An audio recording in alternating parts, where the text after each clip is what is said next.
What if I told you the most beautiful woman in the world died clutching a telephone, alone in her bedroom, with no one to answer her final call?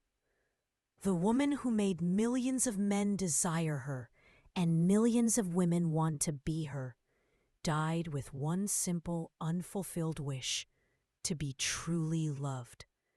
Behind the platinum blonde hair, behind the red lips that captivated the world, lived a little girl named Norma Jean, abandoned, abused, and desperately searching for something fame could never give her.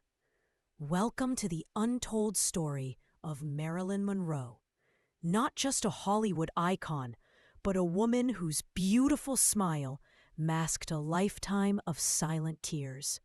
Norma Jean Mortensen wasn't born into stardom. Born on June 1st, 1926, she never knew her father.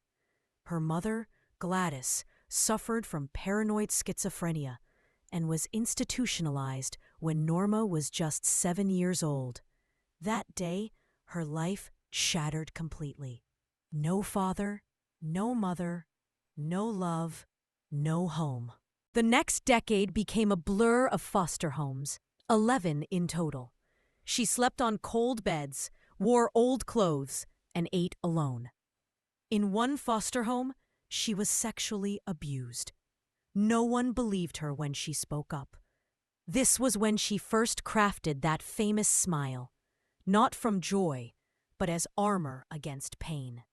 At 16, facing return to an orphanage, she married 21-year-old James Dougherty. Not for love, but for survival. While her husband served in the Navy, Norma Jean worked in a factory making parachutes. One day, a photographer noticed her. That single photo changed everything. In 1946, she signed her first movie contract and became Marilyn Monroe. She dyed her hair blonde, fixed her teeth, lost weight, and studied acting with obsessive dedication. She wasn't just creating a career. She was erasing Norma Jean. Her early roles were small: the pretty girl, the dumb blonde. Before fame arrived, there was desperation. Broke and hungry, she posed nude for a calendar for just $50. Later, when the photos surfaced during her fame, she didn't hide. "I was hungry," she said simply. "What could I do?" Her breakthrough came between 1950 and 1953 with films like Gentlemen Prefer Blondes and How to Marry a Millionaire. The world fell in love with her. But did anyone really see her? Marilyn married baseball legend Joe DiMaggio in 1954.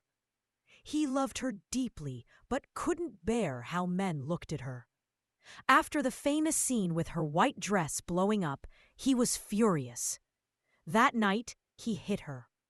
9 months after their wedding, she filed for divorce. Her third marriage to playwright Arthur Miller seemed more promising. He was intellectual, respected her mind. But one day, she found his diary. "I married her, but I am disappointed." Those words broke something inside her that never healed. While the world saw glamour, Marilyn battled demons. She suffered from insomnia, took countless pills to sleep, had panic attacks before filming. She was often late, forgetting lines. Directors grew impatient. She endured several miscarriages, each leaving her more broken. The woman who embodied fertility and sensuality couldn't have the one thing she wanted most: a child. Her rumored affairs with powerful men, including President John F. Kennedy, only heightened her mystique. And her isolation. Behind closed doors, she was reading Freud and Dostoevsky, writing poetry, and crying herself to sleep. By 1962, Marilyn was falling apart. During filming of Something's Got to Give, she was often absent or distracted. The studio fired her, then rehired her with a raise when they realized No one could replace her. But it was too late. On August 4th, 1962, her housekeeper found her naked, face down on her bed, clutching a telephone. Empty pill bottles surrounded her. She was 36 years old. The official cause, probable suicide from barbiturate overdose. But theories abound. Accident, murder, conspiracy tied to the Kennedys or the mafia. The truth died with her that night.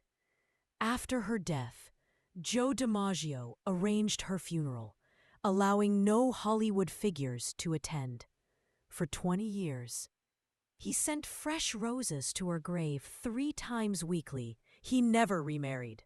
In her journals, found after her death, Marilyn wrote, "Please don't make me a joke. I want to be a great artist, not a circus act. And I just want to be wonderful." She wasn't just a beautiful face. She was a rebel in a time when women were told to be quiet. She started her own production company when studios controlled everything. She demanded better roles and equal pay.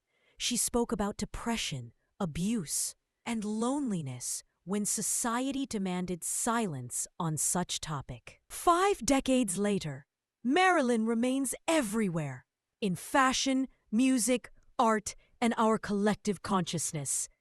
Not just for her beauty, but for her vulnerability, her courage, and the painful truth she embodied.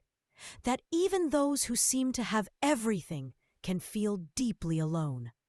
In one of her final notes, she wrote, "I hope people don't just remember my body. I hope they remember my heart." And the world answered, "We didn't forget. We still talk about her. We still cry for her. We still wish someone had saved her."